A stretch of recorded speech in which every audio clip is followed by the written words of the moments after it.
activities.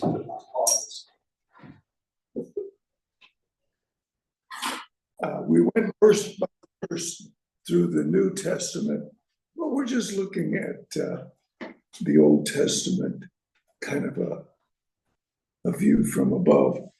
But we did use some questions. So here's the questions for Genesis. We're just about done with Genesis. And you people may even remember the question sheets because they go back a long way. These are some I wrote years and years ago.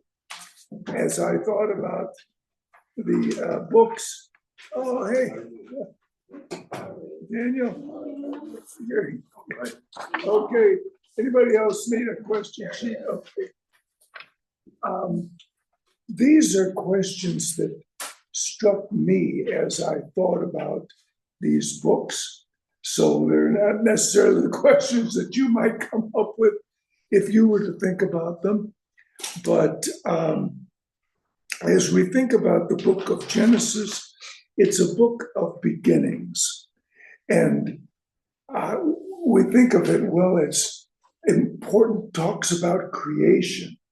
It's the beginning of the world as we know it. It's also the beginning of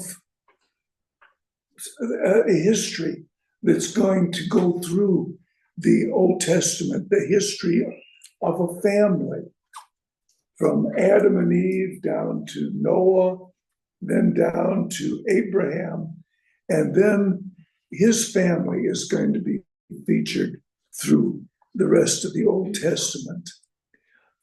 It's the beginning of God's agreement with people. And so it's important in that respect. There's other beginnings, but what to you is the most important beginning in Genesis?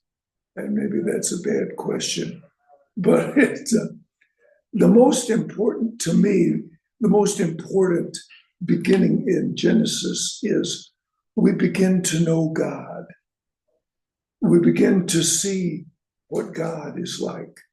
We begin to see and note the righteousness of God as he's displeased when people are not what he created them to be. We begin to see God's love for people, his covenant, his promises. We begin to know a little bit about God, his power. I don't know, does that make any sense? So anyway, we begin to know God. And that's kind of what these questions were designed to focus on. What is the nature of God? We could have asked a lot of, factual questions and this and that, but these were kind of thought questions. So we talked about number 12 last time. Number 12, actually we ended with number 13, Joseph as a type or as someone who had some characteristics similar to those of Jesus. And we talked about his, one of the great things about Joseph, he was righteous in the face of temptation, but he had a view of the future. And he was able to say all of the bad things that happened to him and the good things. This was a part of God's plan. He was able to tell his brothers who had sold him into slavery, God sent me here to Egypt so that I'd be here to save the family. And so he's able to look to the future and understand God's plan. I've always been impressed by how did Joseph get to know God? Must have been through his father, Jacob, maybe his mother too. I don't, mostly Jacob though. Jacob comes off as, not the greatest guy. He's a trickster.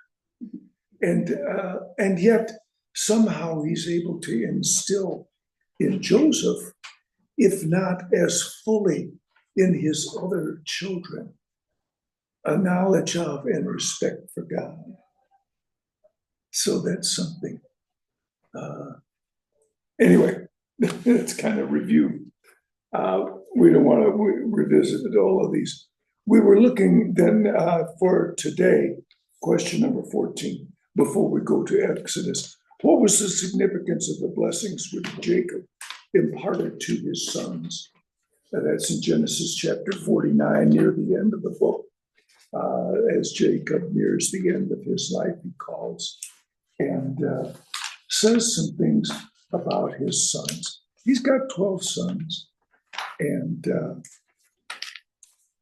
as we kind of like what's going to happen to the tribes, yeah, you know, in the future, the description, what the characteristic of the tribes will be in the future. yeah. So surely through the inspiration of God, he's able to kind of predict the future for these individuals and their descendants, which we come to call tribes, the tribes of Israel, the clans of Israel, if you will. And it's interesting, they were pretty focused on the preeminence of the eldest son. But in so many ways, God kind of says, well, that's not always the case, right? In the case of Esau and Jacob, Jacob is the second born, although very close in time to Esau, and he becomes the preeminent one. Another occasion is Joseph had two sons, Ephraim and Manasseh. Manasseh is the older, and when Joseph brings his sons to Jacob to be blessed, he puts forward Manasseh to be blessed first as the firstborn. But Jacob doesn't bless him. He says the preeminence is going to go to Esau, to Ephraim. Well, Jacob's sons, they didn't go right That's either. good too. That's just what I was building up to. Who's the oldest son? Reuben. What is the prediction for him? He loses his firstborn status. Yeah. Why? Because he slept with Mhm. Jacob's concubines. Yeah, so kind of a tawdry episode. Slave wives. Yeah. They must have been really young when they went with them. I figured Rachel and Leah were probably teenagers, and these girls that went with them, maybe they were 11. Yeah. Yeah, it's hard to guess when they were born. They were born in Padan Aram or whatever, Haran. And well, who's next? Simeon Simeon and Levi. And Levi is going to play a great deal of importance as we get into Exodus, the priestly tribe. And yet, what's said about Simeon and Levi? They were too violent. Sons of violence, because they ambushed Tamar and Shechem. Destroyed the whole town, everything. Yeah. So then we come to Judah, and that's Judah. Your brothers will praise you. Your hand will be on the neck of your enemies. Your father's sons will bow down to you. You are a lion's cub, O Judah. You return from the prey, my son, like a lion. He crouches and lies down like a lioness. Who dares to rouse him?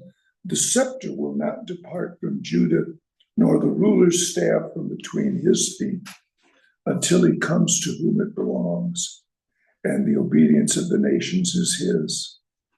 So Is this kind of foretelling or saying that the line of Jesus comes through Judah? yeah, kingship And Jesus certainly is an inheritor. He's of the line of Judah and I did a paper, is a king.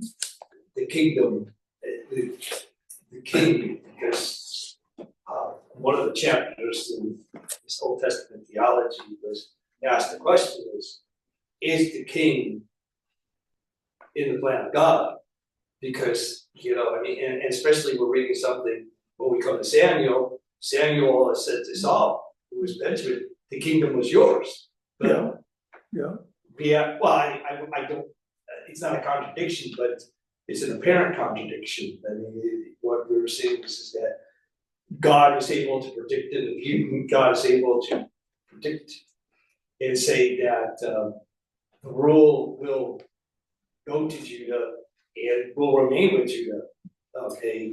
Yeah. Even though there seems to be some freedom with the choosing of Saul, Benjamin, for the king, for the kingdom, but that Saul didn't listen.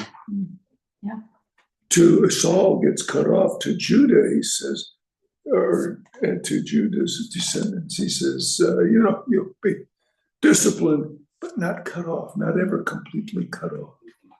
And so Jacob is able to foresee it. How about Joseph? You might think he's the kind of the preeminent son in Genesis, and Jacob's favorite son. How about Joseph? He doesn't come out as the preeminent one in the prediction. He'll be a fruitful vine whose branches climb over the wall and so on. In fact, he gets two tribes, his sons, Ephraim and Manasseh. To replace Joseph and Levi. What's that? To replace Joseph and Levi, so the bring out of Manasseh are chosen to replace those, the tribe of Joseph and the tribe of Levi. Okay, yeah. He has two tribes because Levi doesn't give an inheritance. Well, we'll get to all of that.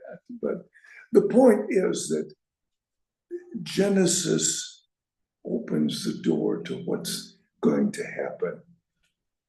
So it's the beginning of God's work with this family of Abraham to bring Christ into the world. And so maybe that's the best point that we can make about that. But it's interesting to see how these tribes, some of them, well, your lot is going to be by the sea and different things.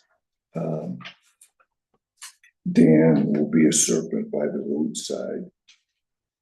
We noted Dan as a tribe is not listed in the 12 tribes, which make up the 144,000 in Revelation. And here's a little indication. He's a serpent by the roadside, not ultimately pleasing to God, perhaps.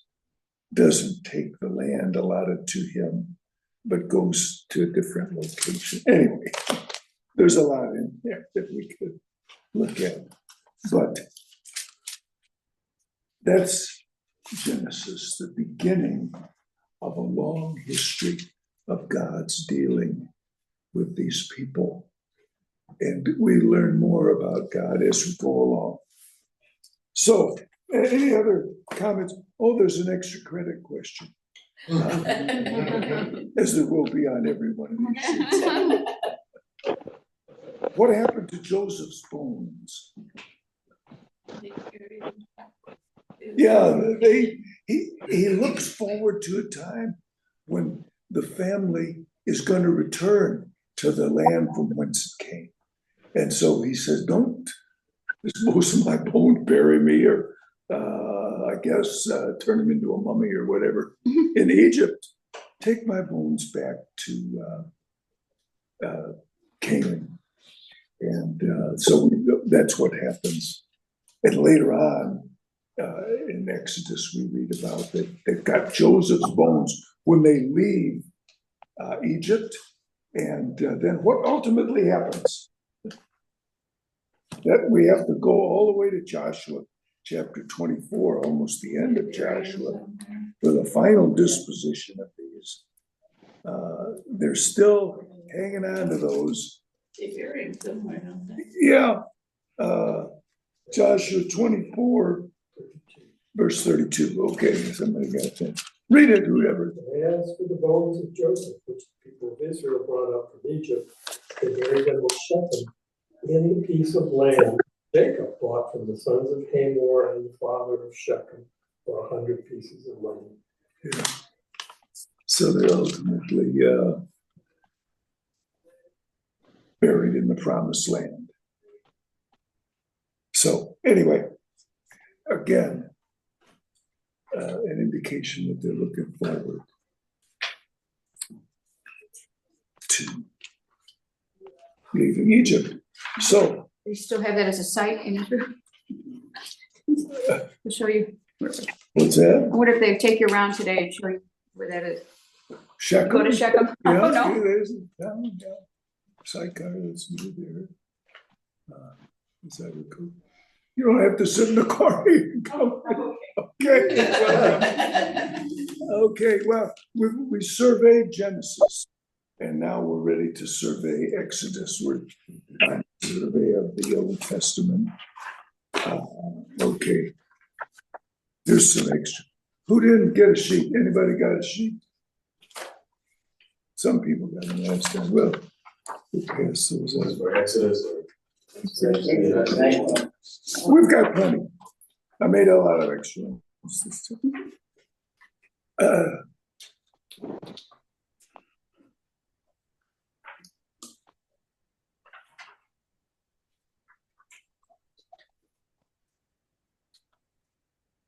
Did you get one? Okay, everybody. We got a few more here.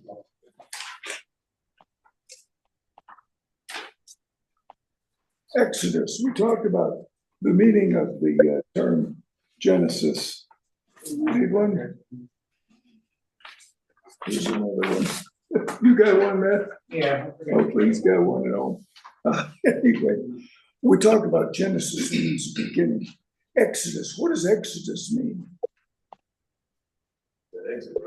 Exit.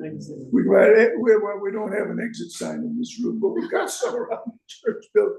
Leaving.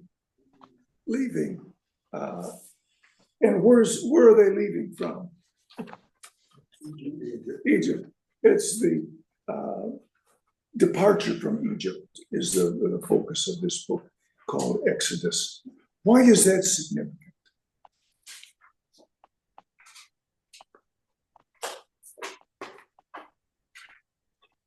Well, one, it fulfills what Joseph and Jacob were talking, or Jacob was talking about. They're going to leave and go back to the land from which they came, which just happens to be the land that was promised to Abraham and to his descendants forever. So they're going back to the promised land. And what is significant about that?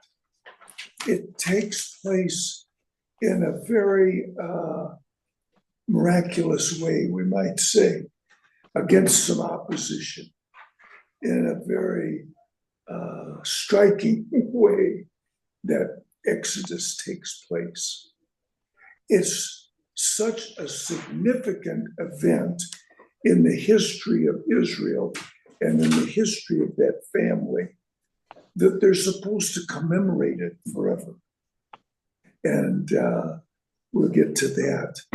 So it's something that is remembered and celebrated throughout Jewish history, or it's supposed to be.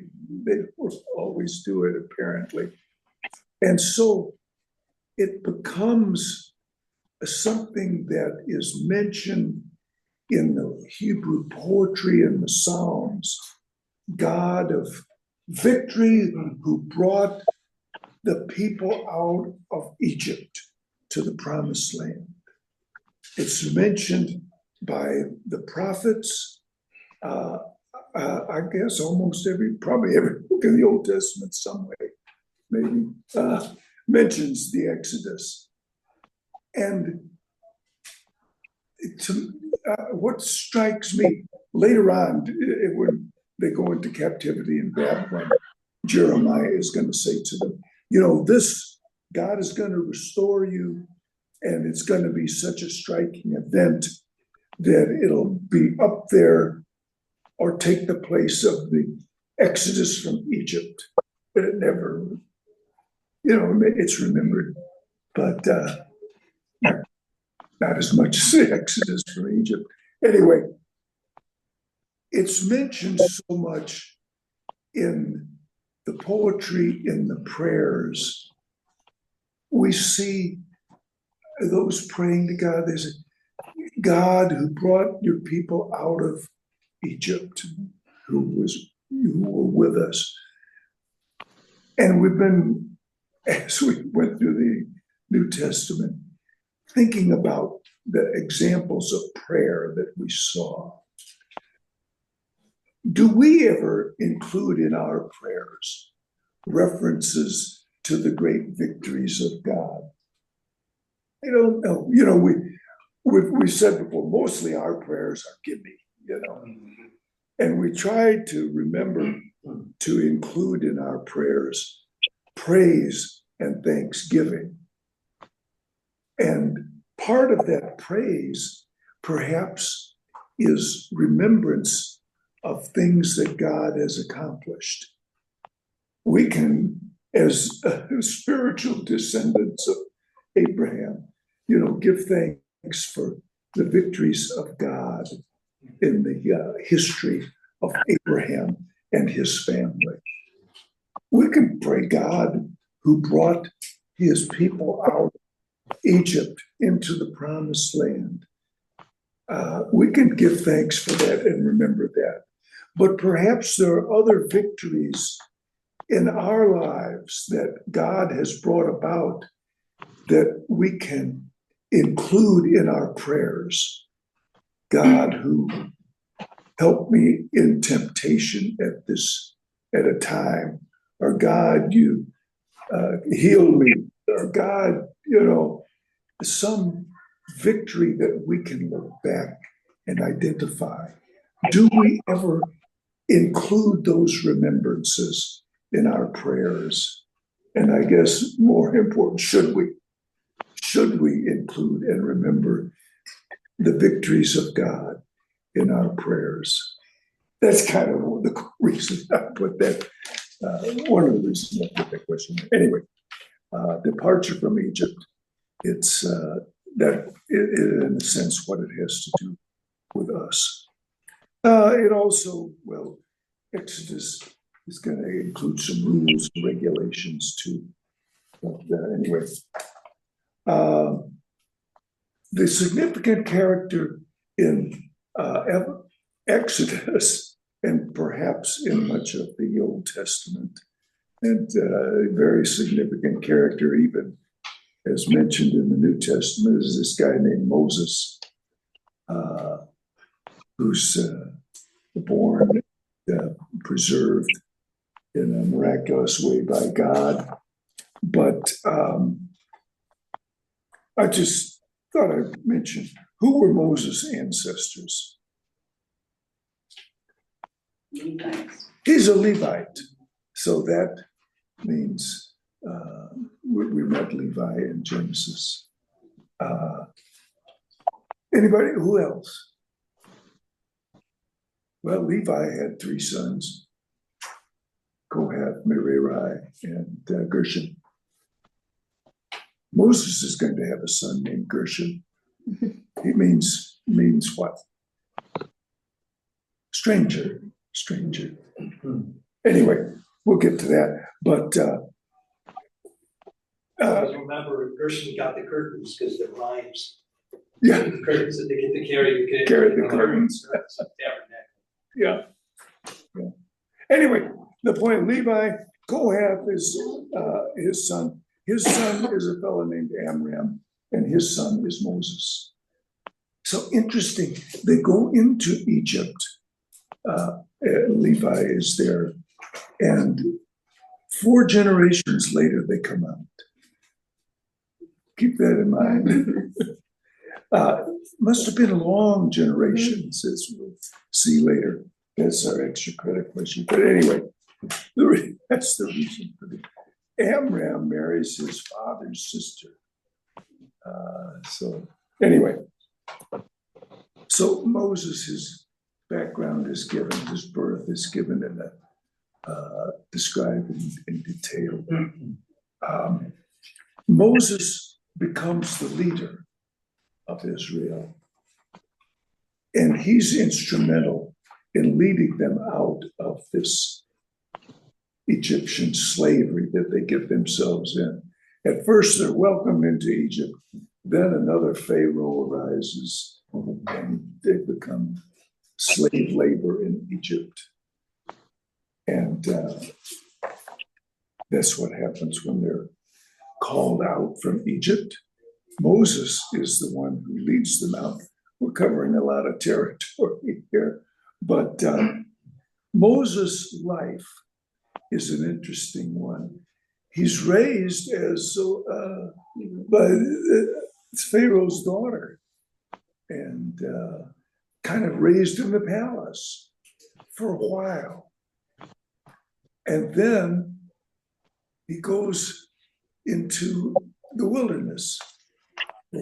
So anyway, the question is, how does Moses' life show that leaders are not made by shortcut methods? Not always. A long time. Yeah, by the time when he leads Israel out of Egypt, he's 80 years old, is the point we're trying to make. Summertime hasn't even came yet. Yeah.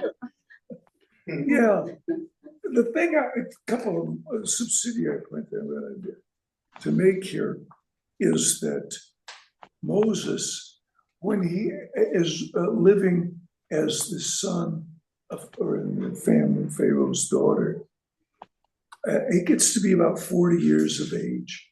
And what happens?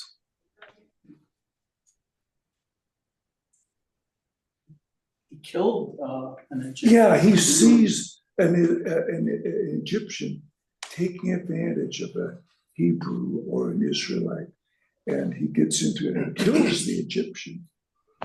And So we assume then that did Moses grow up with the knowledge that he was a Hebrew? yeah, And he was adopted by Yeah. Pharaoh's daughter.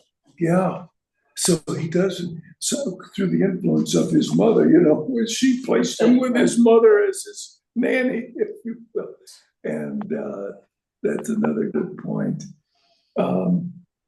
But when he is by the way, how do we know how old Moses was when those events occurred?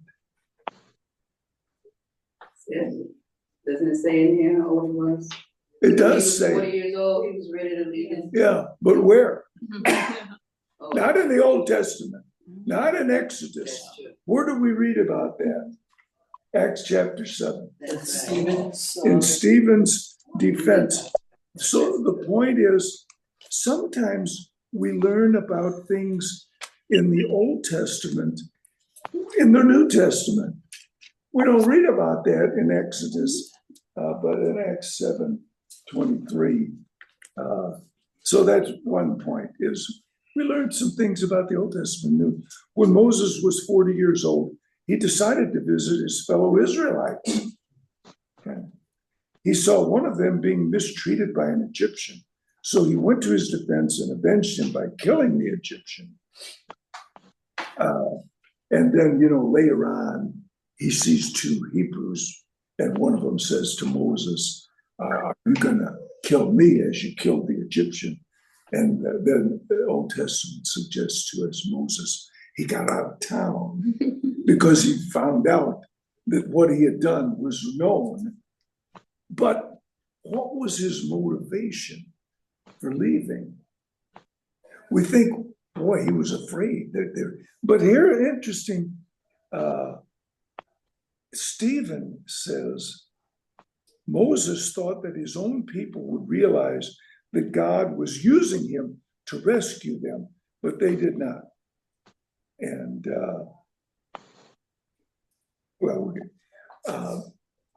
what's the point there is that Moses was ready to be the leader at age 40, but God was not ready for him to be the rescuer at that time. Sometimes, we have to kind of keep that in mind in our own lives. We may be restless to accomplish some great thing for God, but he may say, I'm not ready to use you yet. On the other hand, we may be settled into old age, as some of us are, but maybe it's that time that God is going to reach out and say, I've got something for you to do when you're 80 years old, as he is later on. So that's a couple of things we can learn. Moses was ready to lead the revolt at age 40, but God wasn't ready at that time. The other passage on this, I was asking, what was Moses' motivation for leaving Egypt at that time? Hebrews 11 is the chapter about people of faith, chapter of faith in the New Testament, and Moses is listed in there.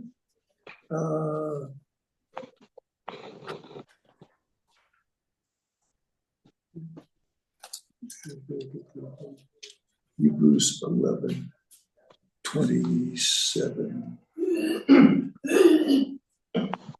By faith he left Egypt, not fearing the king's anger. He persevered because he saw him who is invisible. Sometimes we tend to say, well, Moses, he got out of town because he thought Pharaoh was going to get after him. But, when we learn something from Hebrews that we don't necessarily pick up in the Old Testament. He wasn't afraid. Why did he leave then? This, the writer of Hebrews says he wasn't afraid. But because he was looking, he persevered because he saw him who is invisible. He was following God. Kind of the suggestion that God told him, Moses, I want you to leave Egypt at this time. And of course, he goes into the wilderness and meets his future father-in-law, who had 3 different names. But anyway, we'll get to that. But so it suggests, we think of Moses as acting out of fear, but maybe it's faith in God. Anyway, again, the point being, we can learn some things about Moses in the New Testament that maybe we can apply in some ways to our own lives. So that's why. And then when he settled down in the wilderness, living as a shepherd with Mrs. Moses and his sons, then God says, I want you to go back to Egypt. Now is the time when you're going to lead them out of Egypt. And by that time, Moses, he's been settled there for a while. What's his response? Wait a minute, let's think about this guy. He was ready to go at age 40, but at age 80, wait a minute. And so he comes up with some excuses or responses to God's commission to confront Pharaoh. God says to Moses, go back and say, let my people go. Wait a minute, the Pharaoh's not too inclined to be friendly to such remark. So anyway, that's why I put this question in there. What were Moses' 4 responses to God's commission to confront Pharaoh? And for that, we go back to the book of Exodus itself. And maybe keeping in mind the things that Moses says, maybe we keep in mind, did we ever say anything like that to God? Or to somebody who's asking us to do something for God? What were the, starts in Exodus chapter 3. Verse 11, he verse says, 11, go who ahead. am I? Who am I? Who am I? You know, He's not claims he's not qualified. yeah, I mean, maybe, you know, who am I to do something in the church? Who am I to talk to somebody about Jesus? Who am I to be a leader? I've just been kind of tending sheep, if you will, for 40 years. I'm settled in my ways. I'm happy. I got a nice wife. I got 3 sons. You know, I'm just be happy to sit here until I die now. I'm used to it. But God says, no, I've got something for you to do. Now, God came to Moses in a striking way through a burning bush to get his attention, a bush that was burning but was not consumed. But how does God contact us today? I don't know if anybody here has seen a burning bush. Only on TV. TV, that's all. Yeah. How would God contact you today? Through scripture, that's the Bible.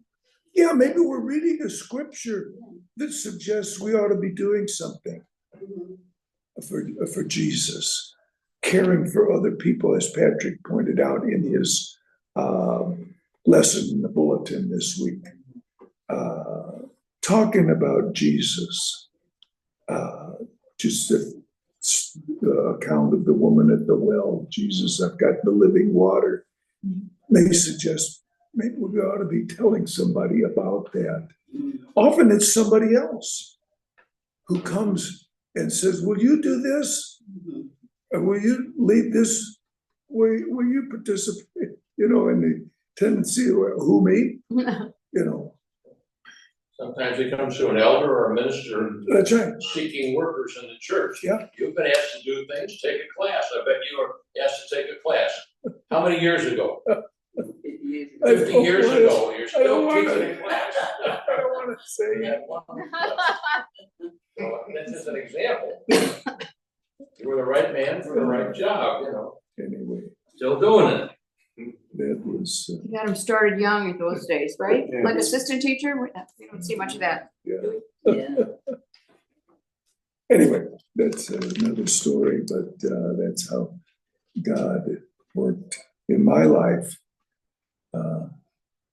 Well, I'd say most of the time that's how God is someone else nudging us to do something. Yeah. Whether it's a leader in the church or just another member of the church Yeah. needing something done. That's right. That's right. What else did Moses have to say? Who am I?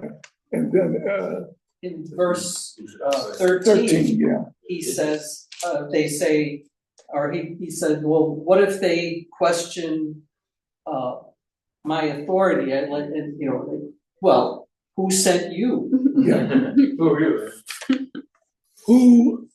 What is your name? Who shall I say sent me? God says, I'll be with you. And that should be enough. Our faith that God will be with us if we're doing what God wants us to do. He'll be with us. He'll enable us to do what he wants us to do. Moses said, who will I take? And the answer is what? I am that I am. I am. The essence of being, if you will. And it's such a name that was so sacred to the Hebrews that they substituted Yahweh, translated Jehovah. So I am. The challenge now God. is that you have a whole nation.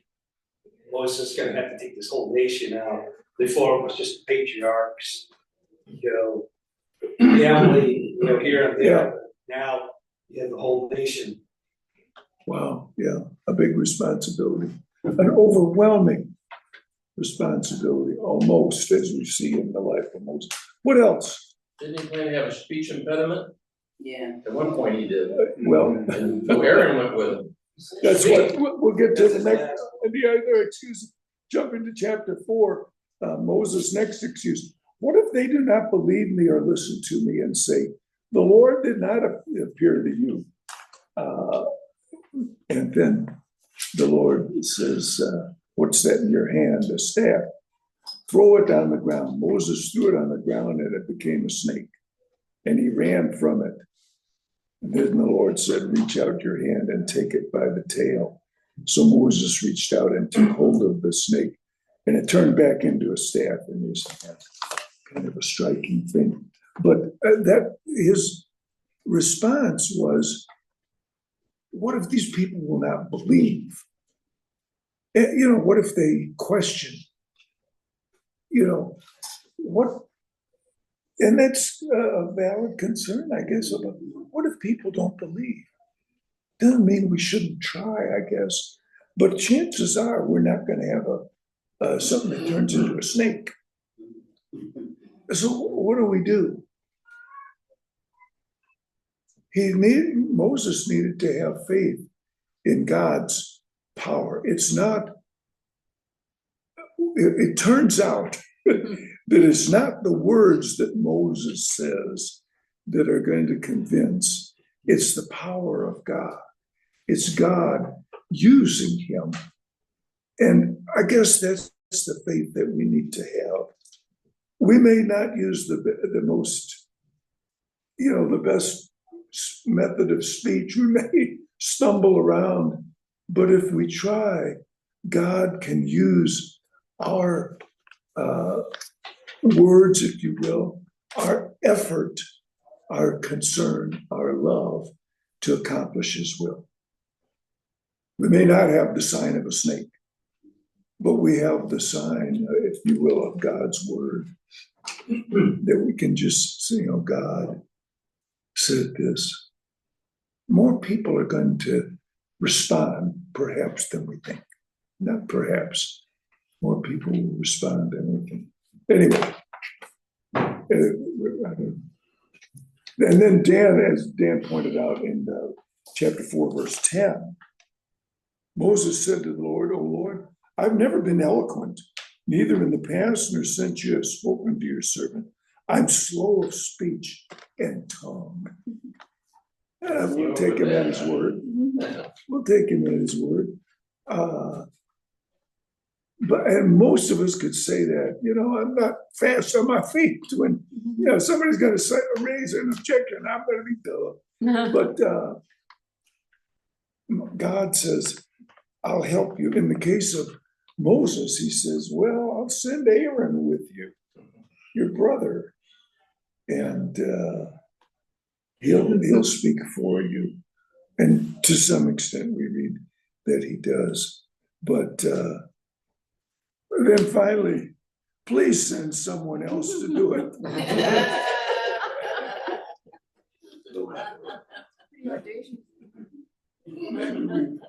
Maybe we've had that same thought. The Lord's anger burned against Moses. Anyway, so Moses finally returns to Egypt. But those excuses are common. And sometimes in the way we approach God's work. I had a question about verse 24 in chapter 4. Okay. Well, I'm reading the English Standard. At a lodging place on the way, the Lord met him and sought to him to death. So Moses was almost killed here by God. Yeah. But his wife, kind of saved the day for him. But why is that? Because he wouldn't circumcise his son, right? Yeah, that was a command given to Abraham and Abraham's descendants. But Moses had apparently neglected it in the wilderness. Yeah, I think it wasn't like an oversight because he was gonna be killed for Yeah, it. I always think about that because if Moses got killed, then it'd be somebody else. Yeah. I wonder how many other people got killed, and then Moses was the third person. Well, well, that's a good point. The 10th person That's a that good God point. came to. You know. You're right, God is serious Yeah. when he tells people to do something like that. Yeah. Now, he could, well, these are half his, Yeah. Zipporah is descendant of Midianite? somebody else. I think so, yeah. Or just that- Midian is a descendant of Abraham? Abraham and Keturah. Mhm. And he's, oh boy, we're just, well, Anyway, I was just wondering. well, anyway, Moses' father-in-law was Jethro, also known sometimes as Reuben, also known in one place in some translations as Hobab. But anyway,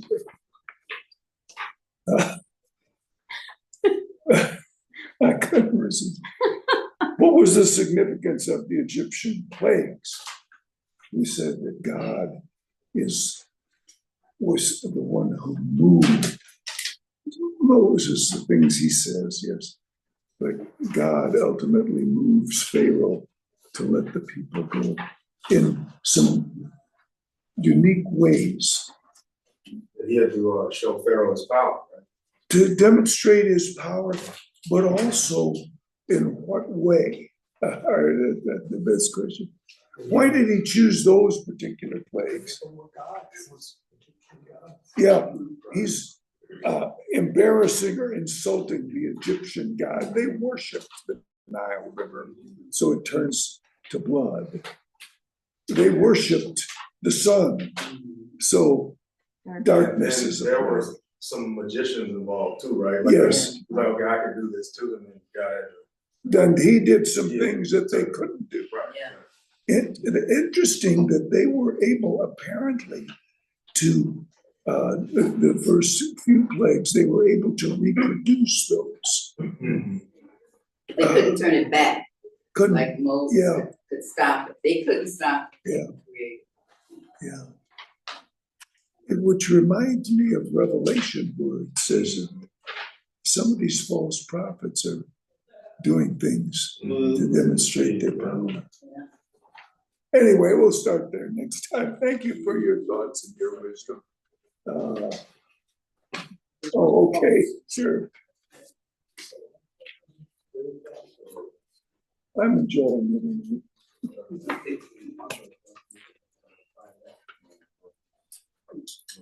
Did you gain some insights going to Egypt? Yes. Very cool. Okay. Oh, Matt, thank you, Matt, for figuring out how to do that. We didn't get to.